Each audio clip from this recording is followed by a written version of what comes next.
Good morning, good afternoon, good evening, whatever time you're seeing this. This is Senior Issues, etc. I'm your host, Vita Verdon. I have a jam-packed show for you, so quickly go get your coffee, tea, or beer, or whatever. Bring a paper and pencil, because I want you to write down a few things. This one's for you. This is an interesting show. I've had this group on, well, it converted into a new group for about the last 10 years occasionally, and it's about doing some volunteer work as foster grandparents. And the name of the organization is called UCAN, because you can. And I have the coordinator that's spitball here.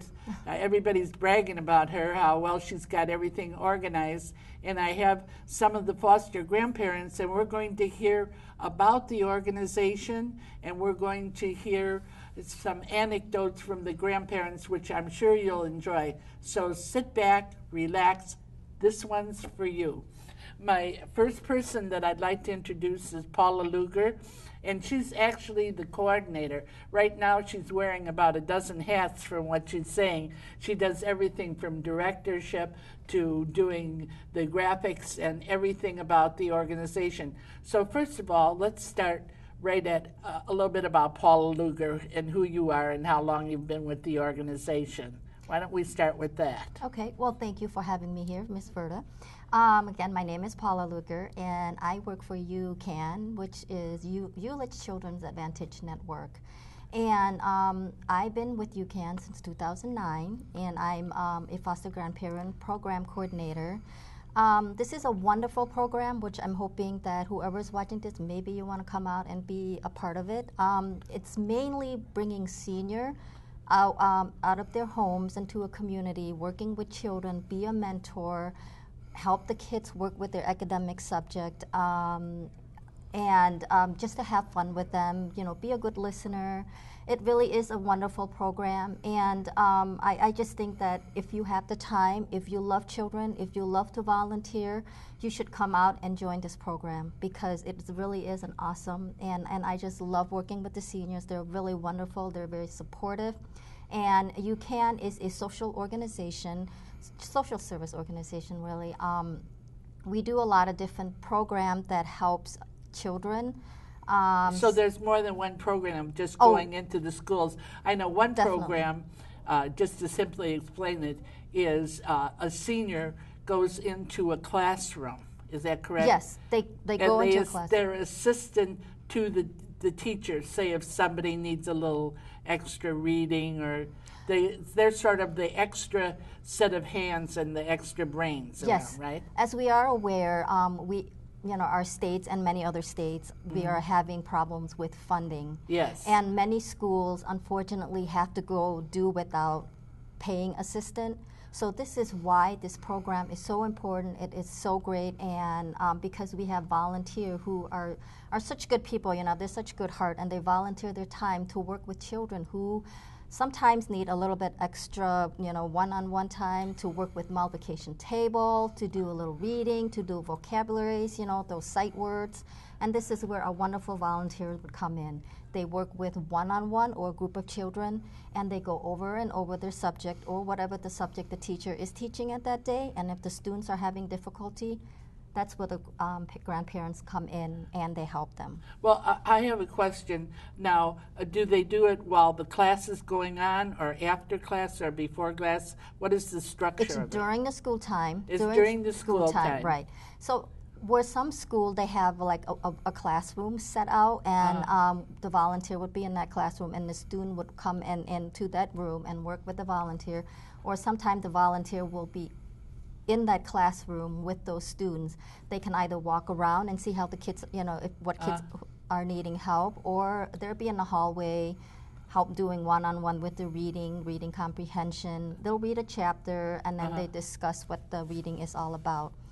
And it's just so good to see. I get test scores from the school to let me know, because of the seniors being volunteer with this program and working with the students at the school, they're every year the students is required to take an exam. It's some schools call an NAW exam or NEW. The other one is called ISAT, which is an Illinois State exam. And a lot of them show very, improvement. And it's so there's been a big percentage of improvement. Oh, of course. With the assistance from UCAN. Yes, right. And and they volunteer their time anywhere from 2 to 5 hours a day. Some people do it 3 days a week. Some do it 2 days a week. You can volunteer as many hours you want. So that's what's nice about the program. What I'd like you to do is give out a telephone number if you have a website. Okay. Well, if you are interested, there are some requirements, which is very not much. You have to be either Lake or McHenry resident. You have to be 55 or older. Your income can't be more than $21,660. You have to be in good physical condition or fear. You have to, of course, love children and have some patience with them because kids can be a little bit rambunctious. And if you are interested, there's also a background checks that's required to be done.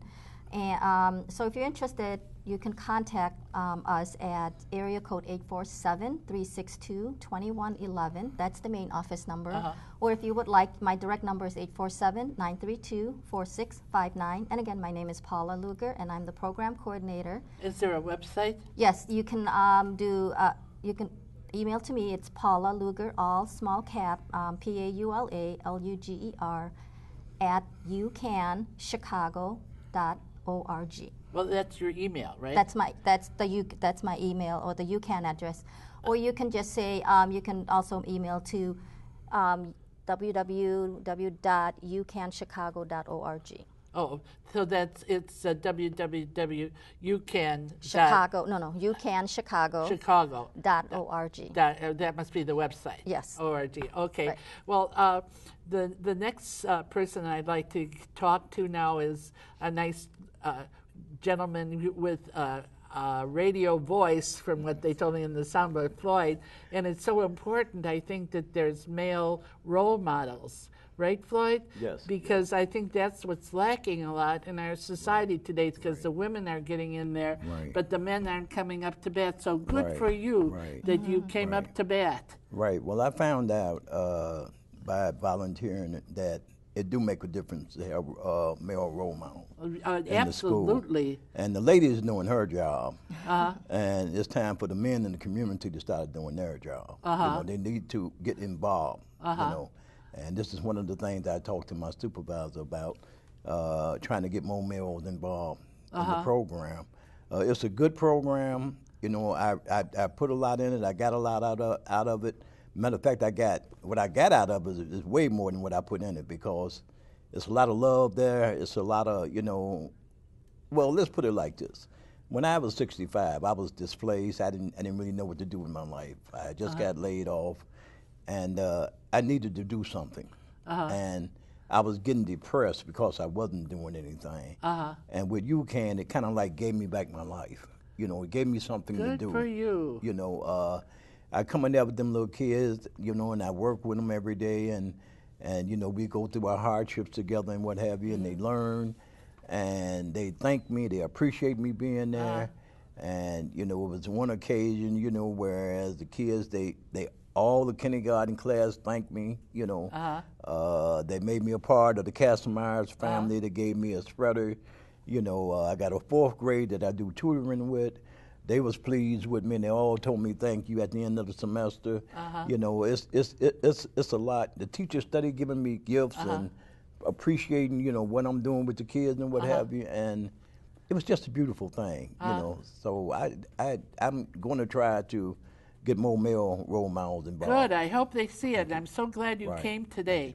Now we're going to get to, in Babylonian, her name was Hadassah, but boiled down it's Esther, right? I know that biblically.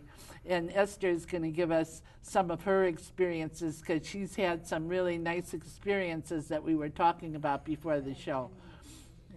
As a foster grandmother, I go in as a friend. The first thing I want to do is bond with the students and let them know that Grandma's there. I might clean eyeglasses for some of the students to make sure they don't have fingerprints all over the lenses as they're trying to work. I might sharpen all their pencils to make sure they're equipped to do their work. I really stress them to write neatly. I tell them they're special and their name is important and we need to be able to read it. And so they work at writing their name as neatly as possible. This is first grade. I go into 4 classes a day, from first grade all the way through 5th grade. I challenged 2 classes to memorize their multiplication tables. And the 3rd grade class, over half of them memorized all the way through their 12s.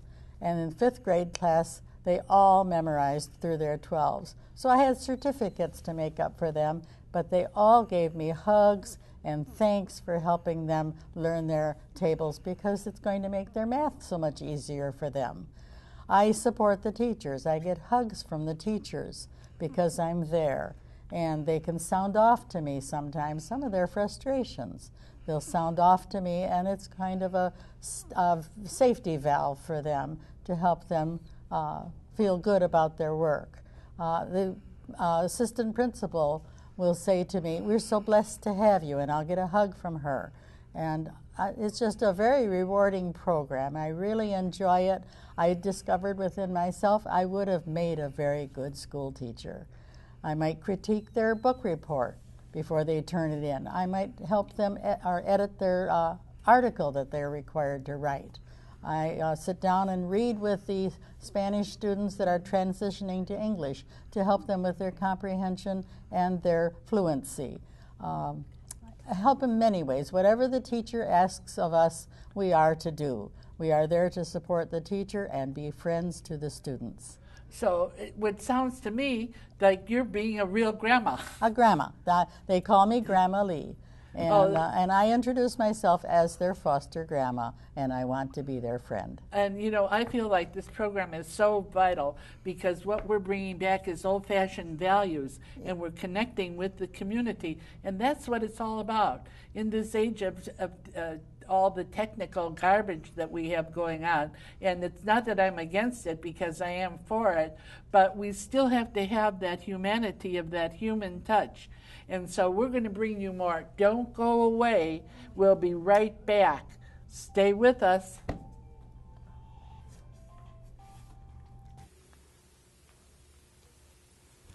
Okay, we're back, and I know that you're interested in what this subject is, and so I wanted to bring you a couple more points of view because I'm so happy that this group is here today because this is one of the programs that I really believe is making a instant help in our society today. It's giving out really positive role models, and we need to pay attention to that. And, you know, some of us seniors out there that are still being couch potatoes, come on, get your duff going, get off the couch and get it together. So we're going to go back to Paula for a minute, and she's going to bring us a couple more insights on the program and some of the results she's seen. She was talking a little bit in the last segment of the grades that you've seen. And that is really an instantaneous show of how well this program is working. Oh, it really is awesome. You know, I do site visits, and I go and talk to the teachers and the principal and see how the volunteers are helping out with the students. And when they show me the test results, you know, it puts my heart at a different, you know, I don't even know how to describe it. It's just so wonderful because these volunteers really work their heart out.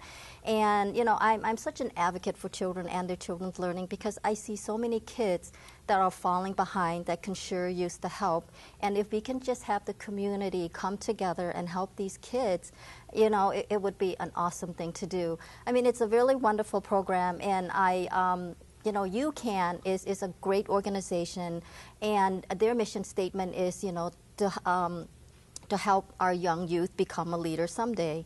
And that's what I'm hoping that some of these teachers and some of these volunteers that are working with these school kids one day can be, you know, our president or maybe our, I don't know, the Secretary of State or a wonderful brain surgeon, you know. And this program also gives you incentives. I know it's a volunteer program, but we do, because it is a grant program, the government do give you a small stipend. It's $2.65. You do get lunch money as well. You also get paid for your mileage, you know, from your house to the school where you're at. You know, overall, it's just a great program that I can't hardly say good things enough about it. You know, since I've been working as a coordinator for this program for almost 3 years, you know, there's not too many setbacks that I don't like about this program. I mean, I have wonderful that I can not say good enough things about these volunteers, about them. They're supportive to me in every way. I mean, some days I don't even know what I'm saying, but they're, you know, they're supportive of me. They don't boo me out, which is nice to see. And I think this program is not just helping the kids, but it's also helping the seniors as well. You know, every month we do have a monthly meeting, and what comes with it is there's luncheon. You get to converse with other volunteers just to see how other volunteers are doing. There's also speakers that will come in, anywhere from lawyers to nurses to nutritionists that comes in and talk to seniors about senior health. So it's not just about the program. It's about treating, it's about talking to seniors as a whole person. So, well, I think it goes beyond just helping the grandparents and the children. Right. I think what it is a vital role in our society, because we're making connections. The connections are being made to join our society how it's supposed to be, and that is connected, not disconnected. right. I'd like to go to one of your next volunteers, who happens to be a volunteer for this show and who happens to have Green Oaks Choir at Christmas time. So she's a very volunteering person, Nancy. So Nancy, we'd like to hear some of your perspective. Well, the UCAN project is so exciting for me. I love being with the children. They're such an inspiration. They need us. They need our generation to give them a little insight on manners, on day-to-day activities, on what's right, what's wrong. Sometimes they're not parented as well as they could, or they don't have cheerleaders, and we're the cheerleaders for them. I feel like I'm their biggest fan, and I want them to understand how important they are. And they're such sweet people, every single one of them, even the little guy that's the Dickens of the you know, the little troublemaker in the class. Mm-hmm. Even that troublemaker is still a sweet kid, and you keep trying to work with them and help them understand that they're so important, and everything that they do leads up to their adult life. And I asked, when I'm reading with them, I'll ask them questions once in a while, but they tell me a lot too without even asking them, because all of a sudden you're their best friend. And one day I asked this one kid, I said, so what are you going to do when you grow up? Because he's a dynamite kid. I mean, this kid was like, you could just see he's like an adult already or something. He's just got so much charisma about him. He said everything. And then I asked this other kid, this other child, what he wanted to do when he grew up. And he said, I said, what do you want to be? And he says, employed. Oh. Yeah, so that was kind of sad. That one always makes me feel sad. He wants to be employed. Now, does he understand that it's kind of appropriate for this time, you know, or does he just mean he wants to work, you know? But their hugs, their excitement to see you, they're just like your own children. And I feel like I have grandchildren now, even though I don't have my own yet. I think these kids are my grandchildren, and I really, really appreciate the program. So get out there and volunteer. Like Floyd says, men, we need you in this program, because the kids really do need the male influence. They need good, strong role models, and they really do make a difference when the men volunteer. Of course, we do too, but you know, they don't get enough of the male influence. And so guys, get up off the couch and get out there and talk to Paula, and let's get you on board. Good. Well, that was a good one. Good for you, Nancy. All right, now Betty is the next gal that I'd like to give some of her impressions. And she's been on this show before. She's been with the program now for quite a few years. Right, Betty? 7 years. 7 years. Good for you.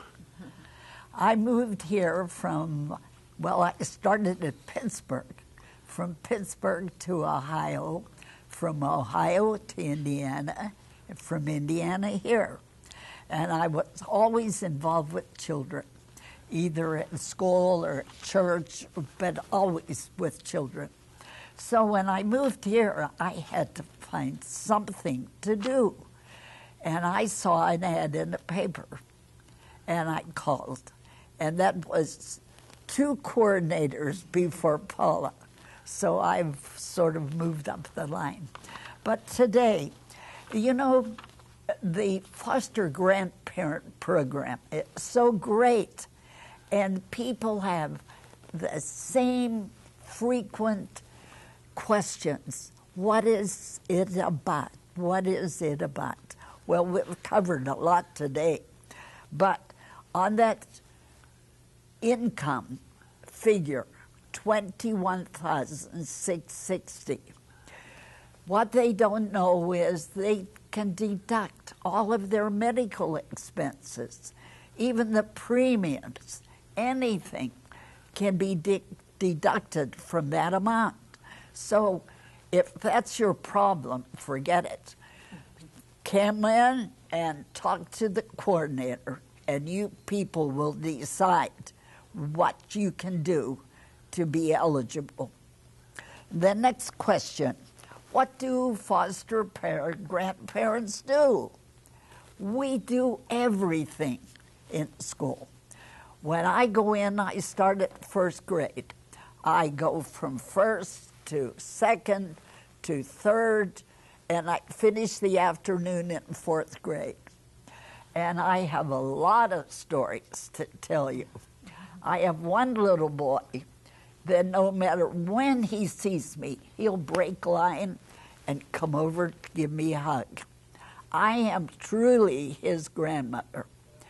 And I had a letter from him because he'll go to 5th grade now. And he said that I will always be in his heart. Oh, how sweet. And you can't get any better than that. No, so Now, sweet. where can you go is another question. We go to schools, we go to Head Start, we go to churches. We can go anywhere where there's children. Let me just ask you something, because a lot of people don't know what Head Start is. Maybe you could explain that a little bit? Well, I've never really been that involved in Head Start, but I know it goes with children that are in dire need. And they need more than just education. They'll need training. They need background. Private tutoring, maybe. Right. Okay, I just wanted to give a little brief explanation, because a lot of people don't know what that means. That's a good program for men, too. So if we can get some men interested, That's the theme here. kids really, really want the men. We're grandmas everywhere. Now, the benefits, of course, we get that stipend of $265 an hour, which you have to love the program to go in every day to work for this amount.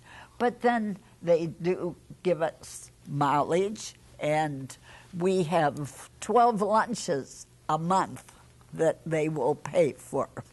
So you do get something back, money-wise, but that is not the important part. The important part is that children being educated to help the community. That is so important because, let's face it, who's our future? They're our future. The children of America are our future. So if we can go in there and get these kids educated. Talking about education, the poster that you have on your desk. This here. That is made with Mrs. Morton's 2nd grade. I had those students, different students, but I covered the whole class. in what we call spelling sorts. And they had to bring their pencil, their journal, and a glue stick. And then we worked with words, with vowels, phrases, spelling, and there was one little girl that was always last. And if you notice at the bottom of the poster, she says, "I'm here, Miss Betty," because I'd say, "Where is so-and-so?" And she'd be coming in. So it's such a wonderful program. It's really saved my life out here because I didn't have anybody here except my daughter and her family. So it connected you to the community. That's right. So it's a two-way street. It's not just a one-way street. I want you to tell the story about this little boy asking you how old you were. Age is nothing with this group, you know. But believe it or not, I'm 91. Good for you. And when I was 90, the school had a big, big celebration. So Matthew is sitting there, and he said to me, "Miss Betty, how old are you really?" And I said, "Well, Matthew, now how old do you think I am?" Well, he looked me over, and he said, "I'll tell you. Your face is old, but your hair is young." He has a beautiful homeroom teacher just out of college. So I was a grandmother, but I didn't have the gray hair, thanks to loving care. But really, seniors, come on, get going. You can't stay at home when there's so many children that need help. And you'll love it. I hate to get up in the morning, but when that alarm goes off at 7, I crawl out, I walk the dog. The minute I walk in that school, "Hi, Miss Betty," and you get a hug. Oh, how nice. Your day is made. Well, I'm so glad we could bring this forward today. And do you know, when you come to the end of your rope, what you do, you tie a knot and you hang on. You know why? Because the best is yet to come. And what we want you all to do this week is catch the spirit. God bless you. We love you.